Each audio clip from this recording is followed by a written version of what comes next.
Shalom, selamat pagi Bapak Ibu Saudara-saudara yang dikasihi oleh Tuhan Yesus Kristus. Jumpa kembali bersama saya Pendeta Eka di dalam renungan firman Tuhan pada hari ini, Selasa 2 November 2021. Sukacita dan damai sejahtera dari Tuhan Yesus Kristus kiranya menyertai kehidupan kita sekalian, yang pastinya mendatangkan kebahagiaan. Puji nama Tuhan. Sampai pada pembacaan Nehemia pasal yang ke-7. Kiranya firman Tuhan memberkati kita sekalian. Sebelum kita akan merenungkan bagian dari pasal yang kita baca hari ini, mari kita akan berdoa terlebih dahulu. Tuhan Allah Bapa di surga yang kami puja sembah dalam nama Tuhan Yesus, kami sungguh bersyukur dan berterima kasih untuk setiap kebaikan Tuhan yang boleh kami alami sampai pada pagi hari ini. Kami mau terus mengisi hati dan pikiran kami dengan kebenaran firman Tuhan. Kau mampukan untuk kami dapat mengerti, memahami apa yang Kau maksudkan. Kau juga menolong kami untuk kami dapat terapkan dalam kehidupan kami setiap hari. Terima kasih Bapa, terpujilah namamu. Inilah diri kami siap sedia untuk belajar firman Tuhan. Demi nama Tuhan Yesus kami berdoa. Amin. Bapak Ibu Saudara-saudara yang dikasihi oleh Tuhan Yesus Kristus, dalam pasal ini menjelaskan pada akhirnya tembok Yerusalem selesai dibangun.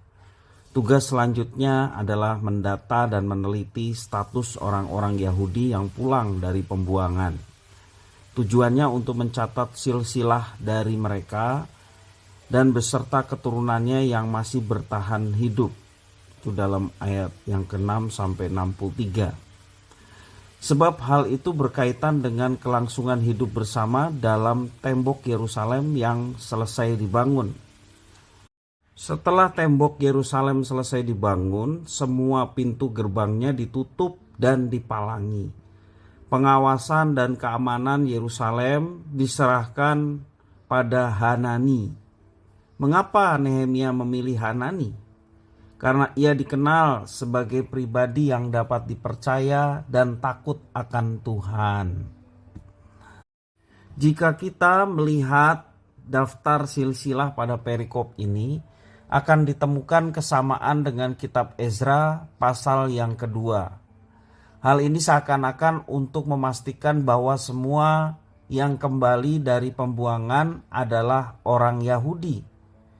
Dalam silsilah itu terdapat seorang yang namanya sama dengan Nehemia. Ternyata nama yang dimaksud bukanlah Nehemia yang memimpin pembangunan tembok-tembok Yerusalem. Penelitian lebih dalam tentang silsilah dilakukan, yaitu apakah mereka masuk dalam kategori imam atau bukan. Ternyata tidak ada, sehingga mereka mesti menunggu proses uji kelayakan untuk jabatan imam. Selain itu ada orang yang diangkat menjadi penunggu pintu gerbang dan para penyanyi. Untuk kehidupan para imam, penunggu pintu gerbang dan penyanyi, ada sumbangan sukarela yang diberikan umat Allah sesuai dengan milik mereka. Bapak Ibu Saudara-saudara yang dikasihi oleh Tuhan, perjalanan hidup manusia dalam dunia ini tidak berhenti pada satu titik saja. Setiap orang patut menggali segala potensi yang dimilikinya agar hidupnya memiliki arti. Dengan mendayagunakan potensinya, seseorang sedang membuka diri untuk anugerah dan kehendak Tuhan terwujud dalam kehidupannya. Dengan demikian ia memiliki banyak pengalaman positif yang dapat dibagikan kepada banyak orang. Karena itu Bapak Ibu Saudara, marilah kita terus-menerus berkarya dalam kehidupan. Baik kehidupan di masa sekarang maupun juga kehidupan di masa yang akan datang demi kemuliaan nama Tuhan. Ketika kita melakukan ini semua untuk kemuliaan nama Tuhan, maka Tuhan yang akan mencurahkan berkat-Nya bagi setiap anak-anak-Nya yang setia, hidup di dalam rencananya, melakukan hal-hal yang positif sesuai dengan firman Tuhan. Dan kita meyakini bahwa segala sesuatu yang kita lakukan berdasarkan apa yang telah Tuhan firmankan, itu semua boleh mendatangkan berkat bagi setiap orang yang melakukannya dengan setia. Karena setiap firman yang diberikan kepada kita tujuannya adalah untuk kita terapkan, untuk kita lakukan, atau untuk kita genapi, ya. Sehingga hanya dengan cara itu saja nama Tuhan dipermuliakan.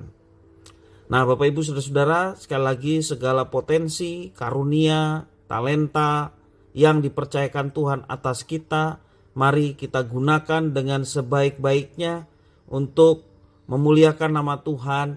Dan pastilah ketika kita melakukan semuanya ini, kehidupan kita pun boleh menjadi berkat bagi banyak orang. Karena memang tujuan Tuhan memilih kita untuk melaksanakan apa yang telah Tuhan firmankan, sehingga hidup kita boleh menjadi berkat bagi sesama. Berkat yang terutama adalah sesama pun boleh percaya kepada Tuhan, dan mereka pun boleh memiliki kehidupan yang telah Tuhan sediakan. Terlebih dalam masa perjanjian baru sangat jelas bahwa kehidupan yang disediakan oleh Tuhan disediakan di dalam Yesus Kristus yang telah menjadi manusia dan menerima hukuman yang seharusnya kita terima, dan kita boleh diampuni segala dosanya. Demikian juga kita diberikan jaminan keselamatan kekal yang telah Tuhan sediakan. Itulah berkat terbesar yang bukan saja kita mau menikmatinya, tetapi juga kita mau berbagi dengan sesama, sehingga mereka pun boleh mendapatkan anugerah yang besar dari Tuhan itu.